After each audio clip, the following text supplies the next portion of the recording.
Le PSG a remporté son 13e titre de champion de France et tout le monde s'en bat les couilles. Allez, à part peut-être quelques fanatiques de la Porte de Saint-Cloud, la plupart des supporters du PSG n'ont toujours qu'une obsession en tête, la fameuse coupe aux grandes oreilles. Alors Luis Enrique, Nasser, Dembélé, tous les autres, je sais que vous nous écoutez tous les lundis, faites bien attention à ce que je vais vous dire. Vous avez beau nous vendre votre projet sur le long terme, la progression, la création d'un collectif, toutes ces conneries-là, ça marche pas comme ça au PSG. Maintenant que vous nous avez fait rêver pendant 6 mois, nous, on y croit. Alors, pas de mauvaise blague, hein. Pas de folie face à Aston Villa qui a vraiment la gueule de l'outsider, prêt à gâcher la fête comme on a connu tant dans l'histoire du PSG.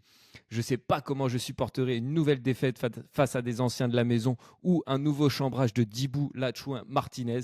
Alors, je le répète, pas de mauvaise blague d'Embous, Vitinha, Marquinhos, tous au charbon mercredi soir. Mais ne vous inquiétez pas, on ne parlera pas que de Ligue des Champions et de football aujourd'hui, parce qu'on reviendra aussi sur le Grand Prix du Japon de Formule 1, bien qu'il ait été chiant à mourir. On a tout de même On est le lundi 7 avril 2025. Bienvenue dans le Poto Sport Club, le podcast des amoureux de tous les sports. On est parti pour 1 heure de débrief de toute l'actualité sport du week-end. On envoie le jingle, on accueille Gros Joe comme d'habitude et on est parti. Puisqu'on ne se connaît pas, tous les nouveaux, présentez-vous. Présentez-vous. Quand vous n'avez pas de tueur, vous n'avez pas de tueur. Et comme dirait mon pote Antoine Mendy, d'un dauphin, t'en fais pas un requin. Voilà. Oh. Elle nous casse les couilles là. Et marrant lui. T'es champion du monde de la connerie toi. Ah là, on est bien. Et allez, on est parti comme tous les lundis. On accueille mon meilleur pote, mon ref. J'ai envie de dire presque de ce podcast. Gros Joe, comment ça va mon pote? T'as maté quoi ce week-end en sport là? Des gros événements? Ben ça va super, et toi? Ça va nickel. Hein. On n'a pas fait le feignant, on a maté ce qu'on a pu. Donc la F1 et l'OM. Voilà. Et bon, on a suivi le reste, hein, évidemment, mais voilà. De mater que je me suis mis sur le canapé, regarder de façon assidue, c'était ces 2 événements sportifs. Bon, j'ai quand même maté la Coupe de France en début de semaine, le match du PSG avec la petite frayeur face à Dunkerque. Ah oui, j'ai regardé ça aussi. D'ailleurs, j'ai eu un bon pronostic. Ah là là, c'est incroyable. Alors là, pour la petite histoire, j'envoie un message à John. 2-0 pour Paname. Premier match que je regarde sur la nouvelle télé, là, c'est pas bon, c'est la malédiction qui commence. Il m'a juste répondu: t'inquiète pas, ils vont gagner 4-2. Donc voilà, c'est une légende du commentaire sportif. Et je suis désolé, je vais devoir faire une petite pause parce qu'on vient de sonner à ma porte. Voilà, on est de retour, donc comme je viens de le dire, avec la légende du commentaire sportif qui avait tout vu avant tout le monde pour ce PSG Dunkerque. Qu'est-ce que j'ai maté d'autre? Ça, j'ai maté un peu de la Kings League aussi pour voir un peu ce que c'était, la Kings League France qui a commencé ce week-end. Ouais. Bon, s'en bat un peu les couilles. Hein. Ouais, honnêtement, c'est pas le truc qui va me faire bander, mais écoute, c'est marrant pour quand il y a rien d'autre à regarder, on va dire. Et le début de Monte Carlo, et pour moi le tournoi le plus stylé au monde. Tournoi de tennis? Ouais. Ah oui. Qui a débuté hier avec une grosse victoire de Richard Gasquet pour son dernier Monte Carlo, donc c'était beau. Et voilà quoi, un peu ce que j'ai fait ce week-end, ce que j'ai maté. On va enchaîner avec la loose de la semaine. Pas d'énormes loose cette semaine, je sais pas ce que t'en penses. Non, il n'y a pas eu de fait notant, de fait marquant. T'en as une petite à nous proposer quand même ou pas? Bon, on l'a vu ensemble, Jack Dohan, ouais. Ouais, Jack Dohan qui a envoyé son Alpine dans le mur lors des essais libres du Grand Prix du Japon. Alors, en soi, envoyer sa voiture dans le mur pour un pilote de F1, c'est pas non plus aussi aberrant. Non, les meilleurs l'ont fait. Ouais. C'est un peu la justification qui laisse à désirer, selon moi. Tu veux nous rappeler un peu les faits ou j'y vais? Non, tu peux y aller. Je voulais juste te tester. Là. Parce que moi, je l'ai pas vu en direct cette action. Moi non plus. J'ai juste vu qu'en gros, bon, il arrive comme une balle dans le premier virage de ce circuit avec son Alpine, du coup, et il part en tête à queue et dans un très violemment fini dans le mur. Donc on en rigole, mais quand même, on est d'abord content qu'il soit sain et sauf et qu'il ait pu courir après. Et oui, sa justification derrière, c'est qu'il a dit je sais que normalement on n'ouvre pas le DRS dans ce virage-là, c'est impossible et ça ne se fait pas, sauf que au simulateur sur mon Alpine, j'avais réussi, donc je me suis dit que c'était pareil dans la vraie vie. Et résultat, c'est plusieurs millions de dollars qui s'envolent pour Alpine en réparation de la voiture qui était vraiment pliée en deux. Comme s'ils avaient besoin de ça en plus, Alpine, quoi. Ah ouais, c'est clair, seule écurie à 0 points pour l'instant. Donc voilà, qui est un peu compliqué pour Alpine. Il me semble que particulièrement pour Douane. En plus, il me semble qu'il s'était déjà mis dans le mur en Australie, qu'en Chine, il n'avait pas fait une très belle performance, et que ça tape très fort à la porte derrière, notamment le pilote de l'équipe Colapinto, qui est très demandé sur le paddock par plusieurs écuries. Donc Alpine pourrait peut-être passer à l'action un peu rapidement. Bah, c'est fort probable, surtout que Colapinto, il y a tout l'aspect marketing qu'il y a autour de lui. C'est un Argentin, il y aurait probablement dans les années à venir un Grand Prix en Argentine. Donc, tout ça, c'est super intéressant. Ouais, donc voilà. Est-ce que Alpine va sauter sur l'occasion? Et puis il est talentueux, oui, voilà. C'est ça. Voilà, on espère qu'Alpine va sauter sur l'occasion. C'était tout pour notre petite loose de la semaine. On va pouvoir commencer avec notre premier sujet football. Oui, donc maintenant on va parler de football. Donc on va commencer avec l'OM qui a joué hier soir contre Toulouse, donc qui ont gagné sur le score de 3-2. Alors je t'avoue que je me suis endormi sur les 10 dernières minutes. Je suis allé au lit sans regarder le score. Et quand je me suis réveillé ce matin, j'ai pris mon portable comme ça. Et je fais à tout moment, je vois un vieux 3-3. Et ça m'apprendra à m'endormir. Non, il s'avère que le score est bien resté à 3-2. Avec un golasso de Greenwood.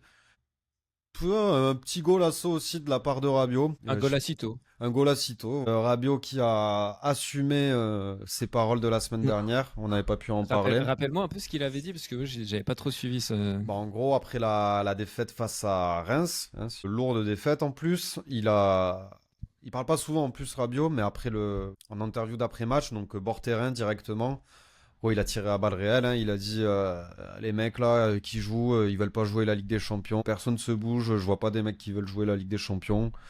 Moi je suis venu à Marseille pour la jouer, et en gros j'ai envie de rester à Marseille, mais s'il n'y a pas de Ligue des Champions l'année prochaine, je pars. Ça peut être un peu ingrat de dire ça fait un peu j'ai la grosse tête, s'il n'y a pas la Ligue des Champions, après quand t'as un joueur comme Rabiot, ça s'entend aussi. C'est un mec ambitieux qui a joué dans les plus grands clubs d'Europe, ça s'entend.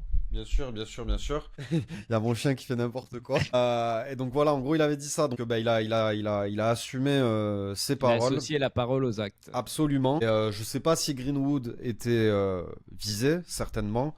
Mais bon, il s'avère qu'avec le but qu'il a mis, il a également associé la parole aux actes. Enfin, pas tout à fait, parce qu'il n'a pas parlé, lui. Mais en tout cas, il a entendu ce que Rabiot avait dit. Malgré le match un peu en deçà de Greenwood, on le voit pas trop pendant le match, mais il met un golasso, vraiment un golasso, et ça fait plaisir, victoire 3-2.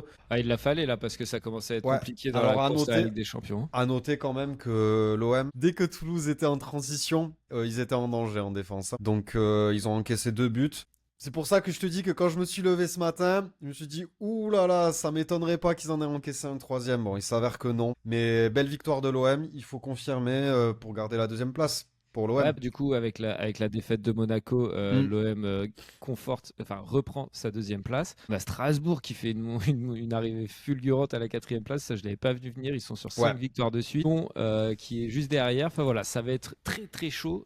Entre la 2e et la 7e place, il n'y a que 5 points. Donc voilà, ça va être très très chaud pour la course à la Ligue des Champions. Honnêtement, c'est un peu ce qui reste à regarder de ce championnat qui va être intéressante, cette course à la LDC, et qui va être très importante car on connaît toutes les retombées économiques, particulièrement aujourd'hui avec les petits soucis du foot français au niveau des droits télé. Ça va pas être de trop une petite qualification en Ligue des Champions.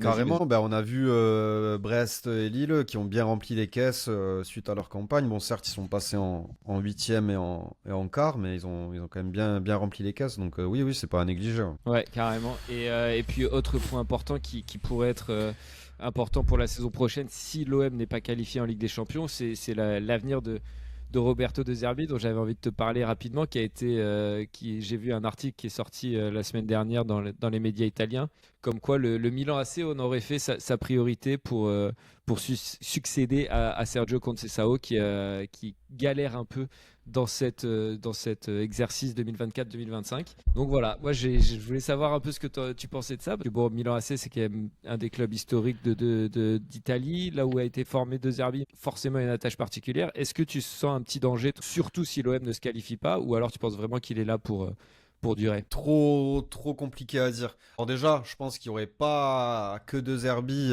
qui serait sur la sellette, façon de parler. Il y aurait Rabiot, hein, on en a parlé juste avant. Et je pense qu'il y aurait d'autres joueurs comme Holberg, tout ça. C'est un peu le problème à l'OM, hein, c'est ce qu'on leur reproche, cette instabilité et le fait de ne pas réussir à garder leurs meilleurs éléments qui sont plus là pour se relancer qu'autre chose. Ben ouais, avec la politique sportive des prêts à tout va et d'une instabilité d'une année sur l'autre. Cette année, on n'a pas la Ligue des Champions. L'année prochaine, on n'est pas encore sûr de l'avoir. Je dis on parce que je suis un supporter de l'OM. Pourquoi tu rigoles? Mais j'ai rien dit, frère. Mais franchement, je sais pas. Je sais pas parce que je sais pas comment ils sont Milan cette année, mais je crois qu'ils sont pas en phase, en passe de choper la LDC. Non, mais ça reste quand même une institution plus grande. Quoi. Bien ça sûr. Reste le Milan AC. De Zerbi était formé là-bas, il me semble. Absolument, ça reste un Italien. Milan, je pense c'est difficile de leur dire non. Ça reste quand même le deuxième club avec le plus grand nombre de Ligue des Champions. Voilà, ça a une aura particulière en Europe. Surtout que c'est bien revenu ces dernières années. Ça a gagné le championnat, le Scudetto, quoi, comme on dit. Franchement, si l'OM n'a pas la Ligue des Champions, pour moi, je le vois pas rester. C'est pas possible. Si à la Ligue des Champions, je me pose la question, je me dis 50-50. Alors s'ils l'ont pas, pour moi, c'est impossible qu'il reste. Malgré les dires qu'il a pu avoir en début de saison. Oui, je m'inscris sur le long terme, etc. Et je pense que s'il s'en va, il ferait comme il avait dit en début de saison, quand ça allait un petit peu mal, je pars sans ma prime, enfin pas congé sans solde, mais je prendrais pas mes indemnités. Voilà, je prendrais pas. Je pense qu'il partirait comme ça en plus. Mais fait chier quoi. Si c'est Milan, parce qu'il sera sous contrat, donc s'il part pour partir à Milan, je pense que l'OM, il devra payer les indemnités de transfert. Un transfert de coach, ouais. Mais moi, si ça se passe et que l'OM laisse passer ça, je commencerai à vraiment désespérer pour ce club. On a vu ça avec Bielsa, alors même si c'était un contexte différent, on a vu ça avec tout le monde, avec Villas-Boas, à l'époque qui était devenu un des chouchous, mais pour lui, ça reste pas assez grand pour ce genre d'entraîneur. Donc, ils sont un peu toujours en entre-deux et les mecs viennent que pour se relancer. Et tu peux pas t'inscrire dans la durée avec ça. C'est hyper frustrant. Moi, une des plus grosses frustrations que j'ai, c'est son nom m'échappe, mais l'entraîneur actuel de la Juve. Non, l'entraîneur de la Juve, c'est Thiago Motta. Non, c'est plus Thiago Motta. Ah bon? Oui, c'est Fetej. Ah oui, c'est Fetej, Thiago Motta. C'est c'est l'italien. Ah, grand, crâne rasé. Le croate, qui est croate. Il est pas italien, c'est juste qu'il a joué en Italie toute sa carrière. Voilà. Ah, je t'avoue que tu me poses une colle. Mais non, attends, oh là là, c'est grave ce qui se passe. Comble le vide. Putain, quand je vais te le dire, tu vas fermer, oui. Igor, tu dors. Oui. Donc lui, ça a été un crève-cœur quand il est parti de l'OM, parce qu'il fait une des meilleures saisons récentes. Ouais. Mais c'est ça en fait, c'est encore un autre exemple qu'on a là. En tout cas, ça prouve encore une fois que le Poto Sport Club est numéro 1 sur l'actu sportive en toutes circonstances. En toutes circonstances. Non, écoute, tu vois, ça m'avait échappé. Mais ouais, assez d'accord avec toi. Hein. Puis à la limite, un joueur parte parce qu'il n'y a pas Ligue des Champions ou de quoi, ok, mais qu'un entraîneur parte alors que ça reste quand même pour moi, lui, le principal, le fautif numéro 1, ça fait un peu j'abandonne le navire parce que c'est pas assez grand pour moi et je vous emmerde, quoi. Alors que au lieu d'assumer ses responsabilités et je pense pas que même si l'OM n'a pas la Ligue des Champions, devrait se séparer de Zerbi en disant je pense que l'OM ne devrait pas le faire, mais si le Milan pousse un peu trop et sont prêts en plus à lâcher un billet, Ouais. Mais bon, pour repartir encore de zéro, repartir sur un effectif... même en admettant qu'on a la Ligue des Champions, du coup, il y aurait un effectif un petit peu remanié, parce que forcément, un nouvel entraîneur voudrait apporter quelques pièces à son effectif, et puis repartir sur une nouvelle philosophie, et prendre quitte. C'est trop dommage. De Zerbi, il correspond quand même, malgré tout, super bien à l'OM. Ouais, non, c'est clair. Je pense qu'on a fait le tour sur l'OM, à moins que tu voulais rajouter quelque chose. On va pouvoir passer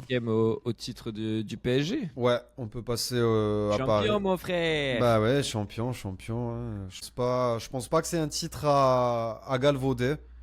Alors c'est dommage, on aurait pu dire avant début avril s'ils avaient été champions la semaine dernière. Bon, début avril. Ce qui serait beau, moi je trouve, c'est qu'ils soient champions sans perdre aucun match. Ouais, je suis d'accord avec toi. C'est ce que j'avais dit dans mes petites notes. J'ai dit, bon, PSG champion, 13e fois, on s'en bat les couilles, mais on s'en bat un peu moins les couilles qu'avant, quand même, que les années précédentes. Parce que notamment il y a toujours cette petite objectif de finir invaincu. Souvent les années précédentes on arrivait à ce titre mi-avril, début mai, etc. en étant éliminé de la Ligue des Champions, donc il n'y avait vraiment plus rien à jouer. Il y avait la déception de la Ligue des Champions qui était encore trop forte pour célébrer ça. Il y a un vrai projet de fond qui s'est instauré, qui s'est instauré dans cette équipe, une vraie progression. Voilà, c'est clairement pas un titre à galvauder, comme tu dis, qui assoit la domination du PSG vraiment sur cette Ligue 1. Après, bon, on voit quand même que quand c'est à 22 points derrière, je peux dire, le PSG a fait tout ce qu'il fallait faire de très bien, mais c'est quand même, ça en dit long sur l'écart qu'il y a avec le reste de la Ligue 1, quoi. Ouais. Bien sûr, ils en parlaient la semaine dernière sur Moscato, ils faisaient un débat sur est-ce que c'est quelque chose d'exceptionnel ou pas de gagner un titre de champion en perdant aucun match. Moi je pense que oui, mais d'autant plus parce que ça a été fait que 4 fois dans l'histoire. Comment elle s'appelle? L'équipe de Xabi Alonso là. Leverkusen. Ouais, par Leverkusen l'année dernière, par la Juve là au milieu des années 10, là 2010. Et par Arsenal et une autre équipe, enfin Arsenal en 2003 et une autre équipe un peu plus loin. Donc voilà, déjà c'est un truc c'est un fait rare. Et ensuite, allez, on pourrait dire en Ligue 1 il y a moins de niveau. Ok, pourquoi pas. Ok, on peut dire il y a moins de niveau en Ligue 1 que les championnats qu'on vient de citer, mais en fait non, parce que pour moi la Bundesliga, le championnat d'Allemagne, peut-être le niveau est un peu plus élevé. En attendant, le Bayern ne l'a jamais fait de son histoire. Alors qu'il y a eu des années, ils ont roulé sur tout le monde avec 20 ou 30 points d'avance. Voilà, à partir de ce moment-là, je pense que c'est quelque chose d'unique. En tout cas, en Ligue 1, ça serait historique. Et même dans le football européen, je trouverais ça historique. À partir du moment où ça n'a jamais été fait et que ça serait que la 5e fois de l'histoire que c'est fait, quoi. Ouais, non, carrément, je suis d'accord avec toi. Puis ils ont vraiment mis un point d'honneur à écraser leurs adversaires, même quand tout est gagné, quand tout est fini, juste vouloir progresser sur eux-mêmes et sur ce petit aspect-là qui pouvait être une faiblesse à certains moments. Donc, clairement, ça serait historique. Et pour le coup, d'habitude, je me désintéresse un peu de la Ligue 1 assez rapidement en tant que supporter du PSG. Ouais, là, t'as un truc qui te maintient, enfin qui te donne envie ou en tout cas de suivre. En haleine, voilà, qui de garde suivre. en haleine, carrément. Voilà, tu vas pas te poser forcément sur tous les derniers matchs de Paris jusqu'à la fin de la saison, mais si t'as le temps, l'occasion de voir les matchs de Paris qui restent, ouais, tu vas avoir envie de regarder parce que t'as envie de voir s'ils vont le faire quand même cet exploit. Là, j'étais content. Le match du titre, en vrai, il était pas ouf, mais il était sur beIN, donc j'ai pu mater le match du titre sur beIN avec la petite célébration à la fin. C'était sympa, donc voilà. Plutôt félicitations au PSG et pour ce 13e titre. Comme je l'ai dit en introduction, chose sérieuse commence avec la Ligue des Champions et la réception d'Aston Villa ce mercredi soir. Et oui. Bon alors, tu le sens comment toi? Tu crois à la malédiction des anciens du PSG? Tu crois à tout ça ou tu vas continuer à me casser les couilles à dire que ça y est, c'est écrit, c'est pour nous cette année? Je sais pas, déjà pour faire ça change de discours déjà. Mais non. Quand c'est approche, ça change. Le lendemain de Liverpool, c'était ça y est, c'est bon, c'est écrit, c'est pour vous. Mais non, ce que j'allais dire, c'est que pour faire le lien un peu avec ce qu'on disait avant, peut-être que le fait d'être régulier comme ça en Ligue 1, quelque chose qui n'était pas le cas avant, peut-être ça apporte, même si les confrontations directes sont moins fortes que ce qu'on peut trouver en Première Ligue ou dans d'autres championnats, et encore que ça se discute parce que moi je trouve que la Ligue 1 c'est quand même un championnat relevé avec des grosses dévances. En tout cas physiquement c'est très très relevé, peut-être plus qu'en Angleterre, enfin, en tout cas plus qu'en Liga. Mais le fait d'être régulier en Ligue 1, voilà, bam, ça te permet d'être prêt à chaque fois en Ligue des Champions, alors qu'avant ils étaient pas prêts en Ligue des Champions, ou s'ils étaient prêts, ça se relâchait derrière. J'espère que non, mais je sais pas pourquoi, il y a un truc qui me dit que ça pue quoi. Je vais te niquer, putain. J'ai envie que non, tu vois, mais je sais pas, tout est réuni pour que la malédiction perpétue, quoi. C'est continue, c'est pas possible. C'est le retour d'Unai Emery, un champion du monde argentin, et voilà quel champion du monde argentin, le gardien. Ouais, moi sur Martinez, j'espère qu'en fait on va pas en faire des caisses, genre même dans les médias en mode ça y est, le bourreau des Français revient en France, comme on avait fait un peu quand ils ont joué Lille en Ligue des Champions en phase de poule, parce que lui il se nourrit de ça. J'espère qu'il va pas être sifflé en rentrant sur le terrain particulièrement, tu sais, ce genre de truc. Alors je déteste la personne, qu'on soit bien clair, mais j'ai pas envie qu'on lui montre qu'il habite toujours dans notre tête sans payer de loyer depuis 2 ans là, tu vois. Ouais, bien sûr. Et j'ai pas envie qu'on lui montre ça, j'ai pas envie qu'il soit sifflé, j'ai pas envie de tout ça. J'ai envie qu'il soit traité comme un joueur normal et qu'on arrête un peu de de lui donner cette force, parce que je pense que lui, vraiment, un peu comme un Djokovic au tennis, quand il arrive sur le terrain et qu'il se fait siffler, le galvanise, il va encore plus chercher et ça peut plus rentrer dans la tête de nos joueurs à nous, alors qu'on n'a pas besoin de ça, parce que si on s'en tient à ce qu'on fait depuis 6 mois, on est meilleur et on doit passer. Ouais, bien sûr. Après, voilà, pour finir sur les petits signes, même si c'est pas grand-chose, Asensio, qui a fait certes un court passage au PSG, mais qui est quand même passé par le PSG. Lucas Digne aussi. Et Lucas Digne aussi. Après, je pense que... Petit quiz pour toi, là. Quel joueur parisien qui nous avait fait très très mal en Ligue des Champions, un ancien joueur parisien qui nous avait fait très mal en Ligue des Champions, le dernier en date là. Histoire récente? Ouais. Je sais pas, Thiago Silva? Non. Non? Plus mal, qui avait marqué contre nous en finale de Ligue des Champions. Ah, Coman? Ah ouais, putain. Ouais. Dur. Ouais, bah oui, mais c'est typique PSG story, ça, tu vois, c'est voilà. Bon, on verra. Intrinsèquement, je pense que Paris est meilleur, et je pense qu'ils vont aborder la rencontre de la meilleure des façons, j'en doute pas. En vrai, je pense que ça va le faire, mais voilà, si ça le fait pas, c'est vraiment parce que la poisse. Je pense que c'est pas une histoire de niveau, vraiment c'est du karma, de la malchance, un truc un peu mystique qui nous dépasse. Ouais, ça va, tu me mets pas du tout en pression en disant ce genre de truc. Tu sais très bien que je ne jure que par ce genre de bail, là, les trucs mystiques un peu, et tu me remets ça dans la tête. En plus, il y a 2 semaines là qu'on a fait le dernier épisode, t'as dit ouais, on va aller en finale, je sais pas quoi. Donc, Putain, je me suis laissé aller un quart de seconde, tu vas jamais me laisser l'oublier, ça. non, mais ça va le faire. C'est mercredi, c'est le premier match, c'est où déjà? Premier match à Paris. À Paris. Premier match au parc. Un retour à Aston Villa. Ça a plutôt bien marché contre Liverpool. Donc, Ouais. pourquoi pas, mais... Je vais te donner un pronostic. Vas-y, dis-moi. 3-0 pour Paris.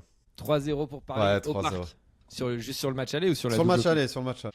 3-0 Ah. pour Paris. Ah putain, je prends tous les jours, mais je sais pas, moi j'ai un peu peur qu'on prenne un but. Honnêtement, ok, comme tu l'as dit, on est favori, on joue mieux, on a plus de talent dans cette équipe. Mais moi, il y a un truc qui me fait quand même très très peur, c'est notre faiblesse sur les coups de pied arrêtés. Je pense qu'on a résolu beaucoup de nos points faibles, mais sur les coups de pied arrêtés, sur les duels, sur les longs ballons, tout ça, ça reste notre point faible. Le but qu'on prend à Liverpool et les 2 buts qu'on prend contre Dunkerque cette semaine, donc même contre une équipe de Ligue 2, tu vois, ça reste des failles qui sont exploitées. Donc moi, ça me fait très peur, parce que voilà, je pense que aussi c'est leur point fort à eux avec des grands gabarits. Ils ont Onana qui fait un 95, ils ont Minks qui fait un 96, Dizazi, etc. Donc ils ont vraiment beaucoup de grands gabarits. Et Donnarumma dans les airs, même s'il a fait un super match, c'était plus sur sa ligne contre Liverpool au match retour. Dans les airs, ça reste quand même pas l'assurance tourisme.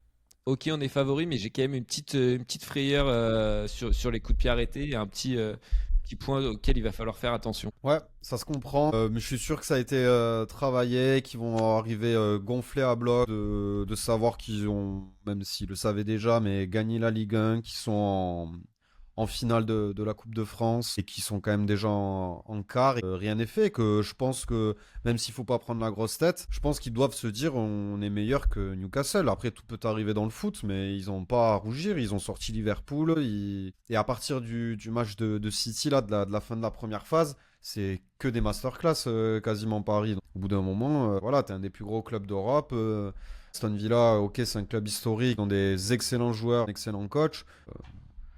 Ils font pas des quarts de finale tous les ans. Au final, sur les 10 dernières années, Paris, on l'avait dit, ils ont quand même une certaine forme de régularité. Ouais, non, c'est clair. Et c'est clair. Non, mais si on prend tous les trucs. ça joue super bien. Après, attention, Aston Villa en transition, sur les coups de pied arrêtés, c'est hyper. En fait, ils ont leurs points forts, c'est les points faibles de Paris. C'est là où ça peut pêcher. Là où je voulais en venir ouais. avec mon petit point sur les coups de pied arrêtés. Moi, c'est ça qui me fait peur. Et puis, si tu penses qu'au truc rationnel, ouais, on devrait passer. Mais ça reste le PSG et on sait que la rationalité dans le football, c'est pas toujours ça.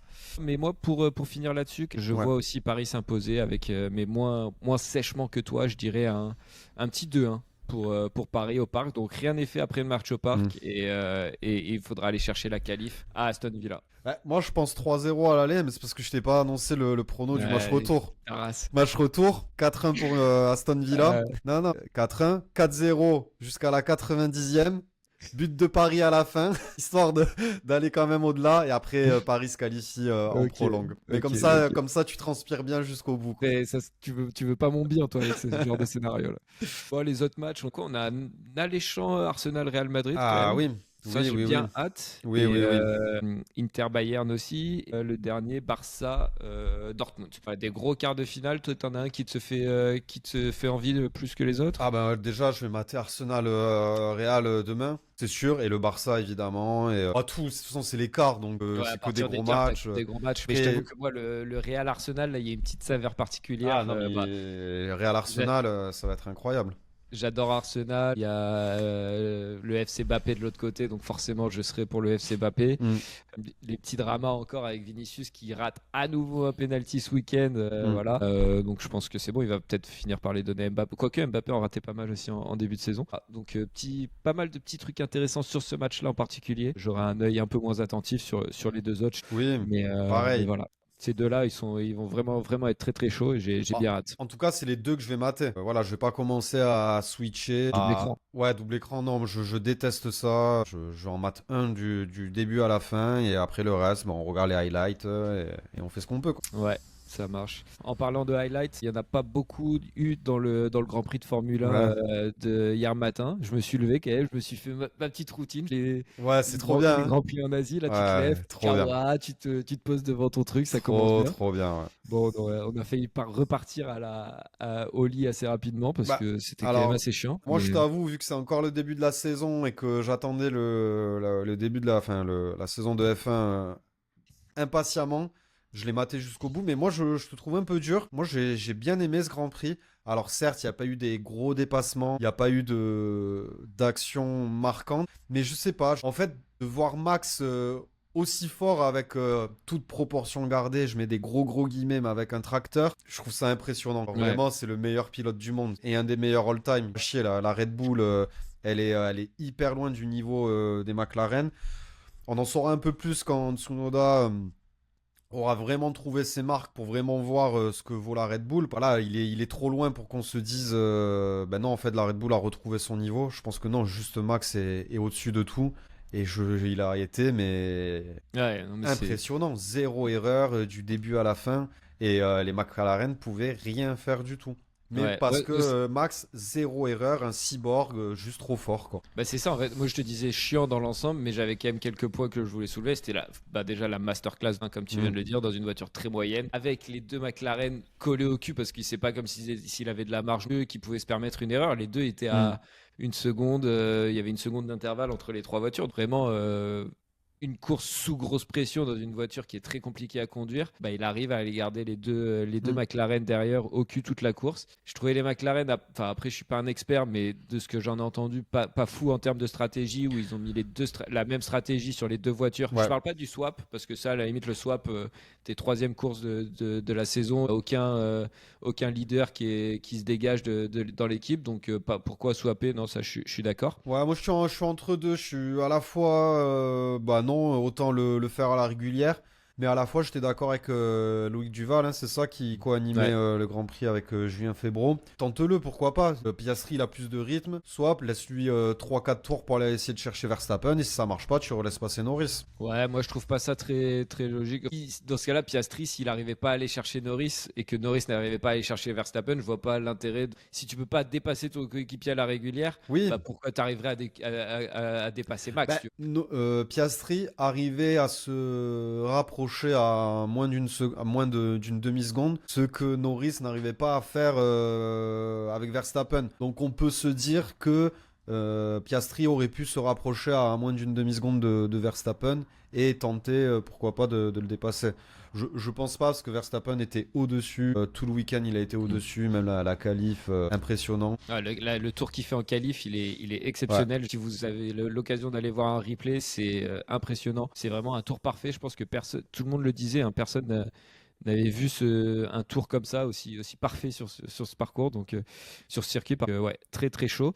Mais ouais, moi c'est plus sur les stratégies d'arrêt au stand et tout ça, où j'aurais peut-être vu, tu tentes je sais pas, après c'est dur de faire des stratégies quand tu as aussi peu de dégradation sur les pneus, mais voilà, j'aurais, je sais pas, un petit truc en plus de la part de McLaren, et le fait que il soit pas tueur comme peut l'être Red Bull, comme peut l'être Max, ça me donne vraiment beaucoup d'espoir d'avoir une saison de malade serrée jusqu'au bout. Parce qu'avec, en fait, t'as Max qui est le meilleur pilote, mais quand t'es dans une voiture moins bonne, et l'inverse côté McLaren, ça équilibre les forces au final. Pour ceux qui pouvaient encore en douter, Max, il n'est pas quadruple champion du monde pour rien. Certes, il avait la meilleure voiture sur les années précédentes et encore que pas toutes les années, parce que la première année avec Hamilton, bon, ben, c'est kiff-kiff. Et l'année dernière, au final, il a la meilleure voiture sur les 7 premiers Grands Prix. Et après, c'est plus le cas.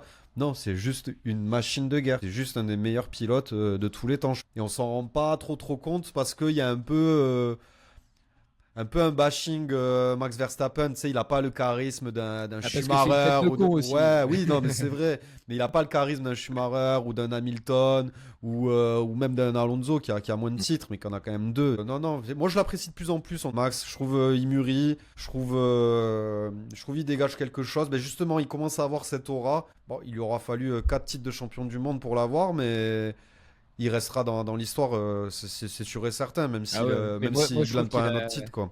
Je trouve que niveau charisme, ça reste c'est compliqué. Un poisson rouge, oui, quoi. c'est encore vraiment, compliqué. C'est de mieux en mieux, c'est mieux.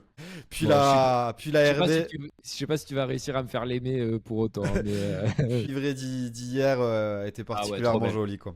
Trop belle. Pour rendre hommage à Honda comme ça. Ouais. Et tu l'entends Horner à la fin du Grand Prix qui est tari d'éloge Verstappen.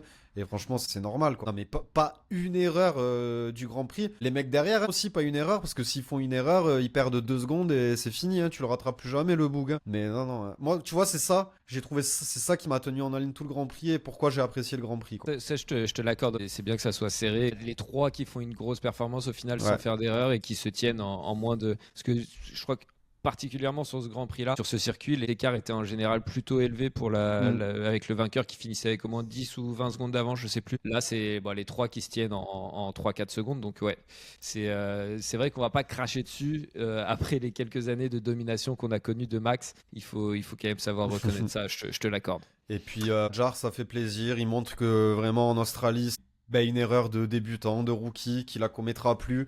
Et qu'il a un très gros potentiel. Franchement, c'est impressionnant. Juste pour rappel, il finit quand même 7ème de la qualif, donc il performe toujours hyper bien en qualification. Surtout en plus avec un baquet qui bougeait un peu, ou ses sangles du harnais qui ne maintenaient pas très bien. Donc voilà, en plus de ça, il était gêné.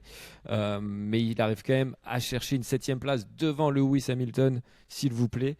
Et après, il perd qu'une seule place sur ce même Lewis Hamilton pendant le Grand Prix, mais il résiste bien aux Williams, à Carlos Sainz et Alex Albon. Donc voilà, Isaac Hadjar bientôt chez Red Bull. Non, on lui souhaite pas de suite. Vu que le deuxième baquet de Red Bull est un peu en mode siège éjectable en ce moment, clairement, je pense qu'il faut mieux qu'il fasse ses armes chez Racing Bull tranquillement et qu'il un peu plus loin de la pression du deuxième baquet Red Bull. Et moi, j'y crois à Tsunoda. Hein. Là, c'était que le premier. Moi, franchement, je lui donne. Dans tous les cas, il a fini devant Lawson, alors que avant Tsunoda finissait avec la Racing Bull devant Lawson qui était en Red Bull. Je sais pas si tu as compris ce que je veux dire. Tu doutes? Tu crois qu'il a Si, il a fini devant Lawson. Ok. Ah, tu me mets le doute. Ah ouais, je te fais confiance, gros. Je regarde juste là. Non mais oui, mais Lawson, il a fini 17ème. En plus, il faisait le malin avant le Grand Prix. Oui, quand j'étais chez Racing Bull, il n'y avait pas tant d'écart que Tsunoda. Compliqué chez lui à domicile, premier Grand Prix dans une Red Bull. Lui, tu vois, au contraire, il disait que c'était le jour et la nuit, le temps qu'il a passé en simulation et après conduire vraiment la voiture.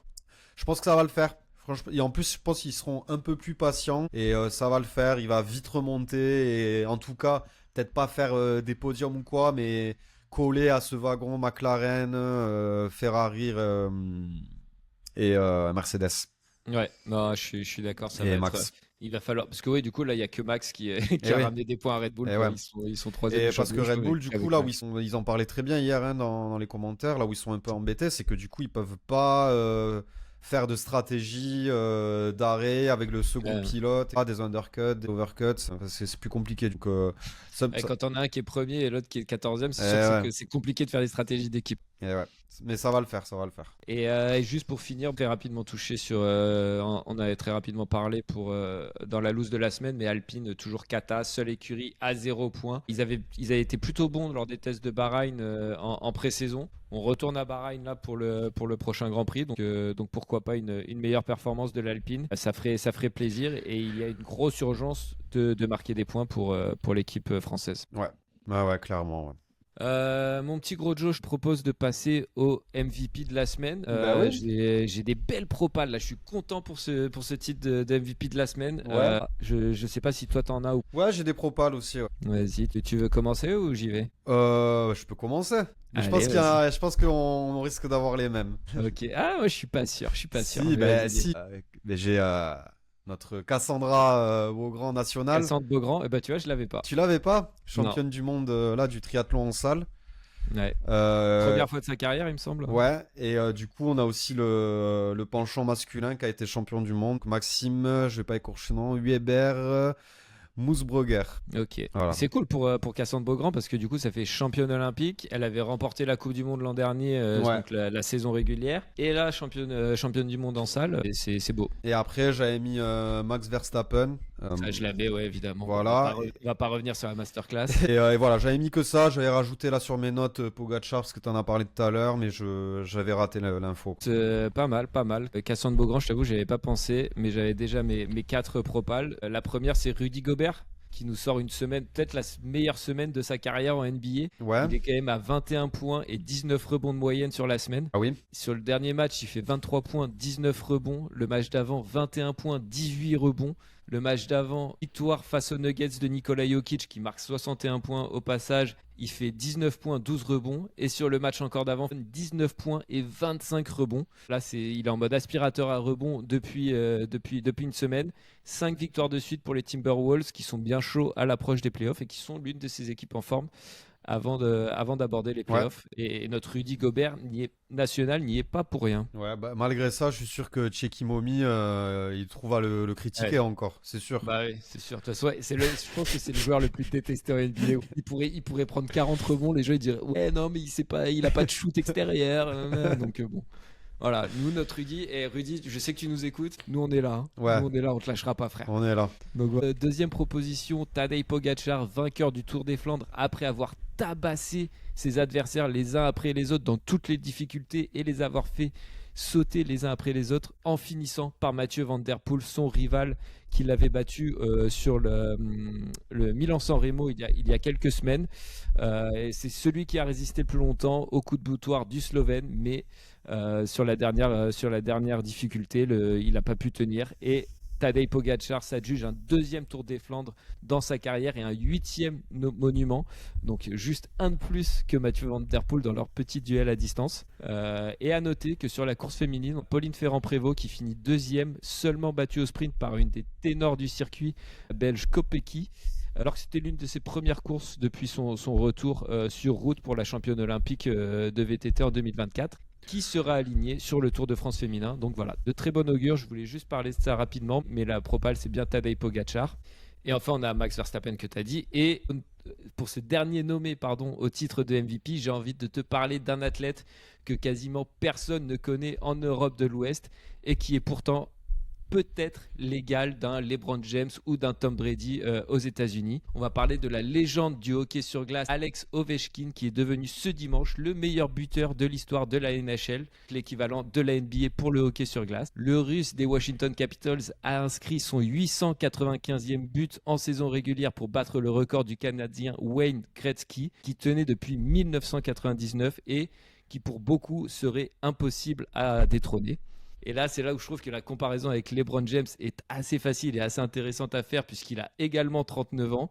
Il vient lui aussi de battre un record qui semblait inatteignable pour beaucoup. Il fait lui aussi preuve d'une longévité folle puisqu'il a commencé sa carrière professionnelle en 2001, il y a 24 ans, à Moscou, avant de rejoindre la Ligue américaine du côté des Washington Capitals. Même cérémonie quand il a battu avec Karim Abdul-Jabbar et Wayne Gretzky. Ils ont arrêté le match en plein milieu. Il vient sur la glace pour lui remettre le trophée, faire un petit discours et tout ça. Côté palmarès, il a, comme LeBron, amené le premier titre de sa franchise à sa franchise historique en 2018, mais lui n'a jamais quitté cette franchise des Washington Capitals, contrairement à LeBron James, on le sait bien. Et il a été élu 3 fois MVP, 3 fois champion du monde avec la Russie. J'avais envie de lui rendre un petit hommage parce que c'est pas souvent qu'on a l'occasion de parler de hockey sur glace. Voilà, j'avais envie de parler rapidement de cette légende du sport qui est assez méconnue chez nous en Europe. Ok. Hyper intéressant. Ça va être dur de choisir quelqu'un là. Moi, j'ai mon petit favori. Je pense que tu l'as vu dans la façon dont j'ai introduit les sujets. Mais voilà. Je vais te suivre hein, de toute façon parce que c'était tellement bien amené et argumenté. Et par élimination, j'aurais déjà enlevé Verstappen, qui bon, ça reste juste un Grand Prix et c'est pas non plus comme si c'était le premier qui gagnait. Et pour les triathlètes, oui, c'est beau, mais voilà, ça reste pour moi les championnats du monde en salle, c'est comme quand tu fais la natation en bassin de 25 ou la perche en salle.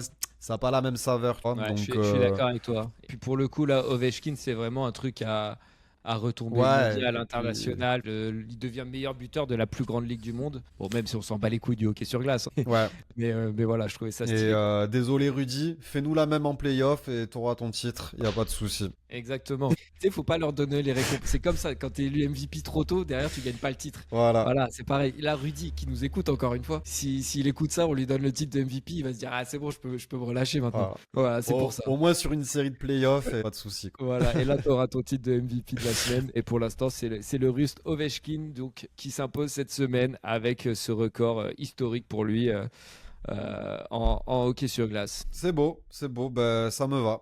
Parfait. Bon, on va arriver tout tranquillement à la fin de ce podcast, mon Johnny. Bah oui. Comme d'habitude, on est rapidement avec les petits. T'as un petit programme, t'as des trucs que tu vas absolument mater cette semaine la Ligue des Champions, la F1 ce week-end, évidemment. Et puis on va suivre l'OM, le rugby, cette fin de championnat. Et voilà quoi, on essaie de suivre un peu tout quoi. Je vais quand même avoir un petit œil sur le Masters 1000 de Monte-Carlo là, qui a commencé hier. Oui. J'ai maté un bout du match de Gasquet hier qui était assez exceptionnel. Il s'impose 6-4 au troisième contre un petit jeune italien. Gros match pour son dernier tournoi sur le Rocher Monégasque. Avant son tout dernier tournoi. Un mec qui m'a fait rêver honnêtement. Moi, c'était ma génération que j'ai suivi pendant longtemps. Et donc, il va faire son dernier Roland dans quelques semaines. Voilà. Donc, voilà. Richie, merci pour tout. Tu nous as fait rêver. Et on va continuer à te soutenir sur ces dernières semaines. Puis voilà, la saison de terre, elle a une saveur particulière.